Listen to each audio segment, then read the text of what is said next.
For April 16th, 2025, this is DC Action News, reporting bravely and boldly every Wednesday as the news breaks from the center of the multiverse.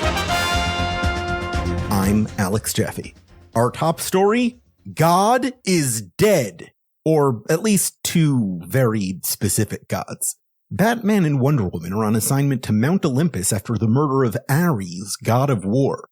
Ares' body was found the morning after a Dionysian bacchanal in the bedchambers of Hippolyta, former queen and now ascendant goddess of the Amazons, with her dagger in his back. Hippolyta claims her innocence despite a long history of documented enmity between the two deities. Also, the fact that most Greek mythology depicts Ares as Hippolyta's own father, despite the fact that some other mythology portrays Ares' father, the god Zeus, as Wonder Woman's father by Hippolyta. We at DC Action News would like to state for the record that Greek mythology is weird and gross. But we have bad news if you hoped the god of war's death would mean an end to war. Further afield in our cosmos, Light Ray, the new god of hope and joy, was killed in a pitched battle between the forces of New Genesis and the source energy hunting race of the Nyctari.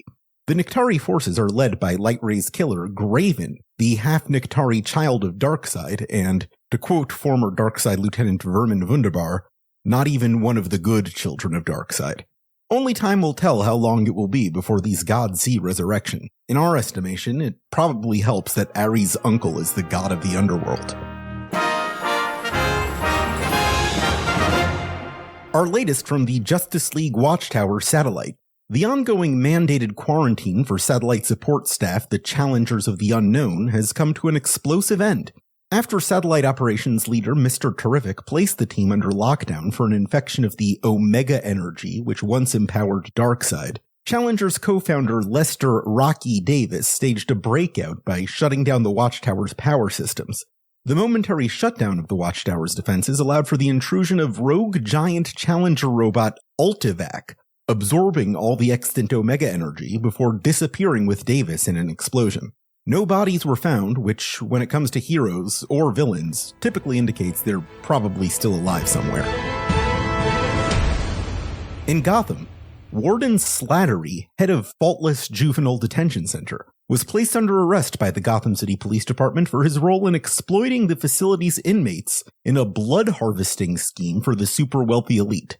These allegations follow a series of killings of former faultless inmates by the masked killer Asima, and an explosion destroying the alleged center of these operations, Theramize Health. Legal representation for Bruce Wayne, seen receiving treatments from Theramize, denies any prior knowledge of these allegations. Nearby in Bloodhaven, police officer Frank Dietrich, previously under closed investigations for unprompted shooting of alleged gang members and domestic abuse, was found dead outside of Hogan's Bar, a popular off-duty police retreat. Dietrich was one of the pilot officers in the Bloodhaven Police Department's Helios project, implementing mechanized supersuits for the city's officers courtesy of Spheric Solutions. Police Commissioner Maggie Sawyer is taking lead on the murder investigation. The BPD denies any truth to the murder as an act by the urban legend Captain Hallow, long believed to punish the city's corrupt police officers who escape justice. In lighter news, wedding bells are in the air this week for John Henry Irons, founder and CEO of technology and alternative energy company Steelworks, also known as the Metropolis-based hero and occasional Superman understudy Steel. Irons tied the knot with longtime girlfriend and fellow engineer, Smallville, Kansas resident Lana Lang. The exclusive Smallville event for friends and loved ones was also attended by the uninvited Validus, time-traveling behemoth from the 31st century, who nearly destroyed the town before Steel and some of his superhero allies could send him back to the time stream. Irons promised to personally compensate Smallville for damages, along with a surprise announcement that he would be moving his Steelworks operations to America's heartland, with a renewed focus on wind and solar energy technology. Let's hope for Smallville's sake that they can survive it. Traffic, entertainment, and more after this. I'm Sonic the Hedgehog. As a guy who loves adventure and challenging the unknown, I've spent a lot of time in the multiverse. Me and my pals might seem like just a lot of animals, but we've crossed worlds with giant rings, explored the dream dimension, I even went to Camelot and became King Arthur. It's a whole deal. But if there's one thing I've learned along the way, it's to be responsible with extra-dimensional tech, and that includes boom tubes. As much as I loved hanging out with the Justice League and showing that slowpoke The Flash what real speed is, having to deal with a creep like Darkseid is no good. Dangerous tech like boom tubes should only be used under the supervision of a responsible scientific authority, like my little bro Tails or that half-roboticized cyborg guy. If you're not careful, you might accidentally end up creating a Shatterverse and end up in a weird world not knowing who's who. So remember, if someone offers you a boom tube, don't give in, don't compromise, and tell them I'm out of here. Play it safe, use your head, and you can be a Sonic hero.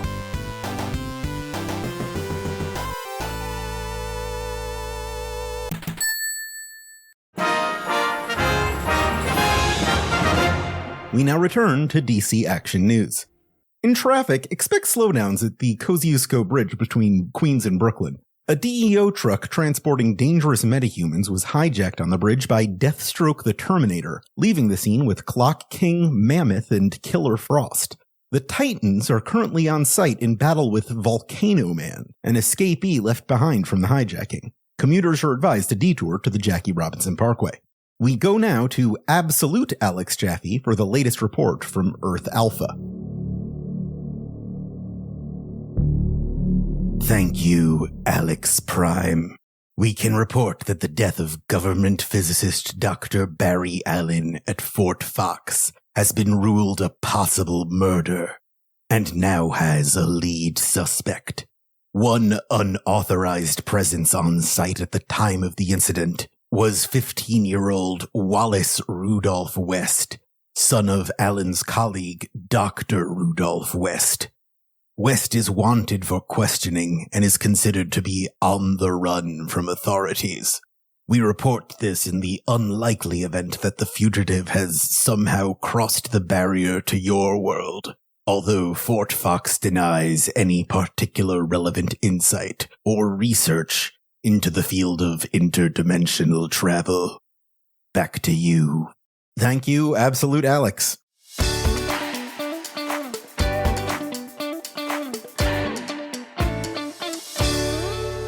Finally, in entertainment news, tour dates for celebrity magician and Justice League member Zatanna Zatara's traveling magic show are once again postponed, as she battles for her life against encroaching threats to her bloodline and the forces of magic. The magician sent her regrets to ticket holders that she is currently afflicted by a curse which actively drains her life force with every spell she casts. Tickets may be refunded or exchanged for future dates to be announced, or for one-day admission to her previous residency at the Golden Dice Casino in Las Vegas, water park only. And that's all the news on our Prime Earth. We'll be back next week. For DC Action News, I'm Alex Jaffe, and your day has now been saved. For more on these developing stories, read Wonder Woman number 20, New Gods number 5, Challengers of the Unknown number 5, Detective Comics number 1096, Nightwing number 125, The Summer of Superman Special, DC Sonic the Hedgehog number 2, Titans number 22, Absolute Flash number 2, and Zatanna number 3. DC Action News was created by Alex Jaffe and is produced by Alex Jaffe and Esper Quinn. Additional voices by Topher Florence. The views and opinions expressed in this podcast do not necessarily reflect those of DC or Warner Brothers Discovery, nor should they be read as confirmation or denial of future plans. Never stop reading comics.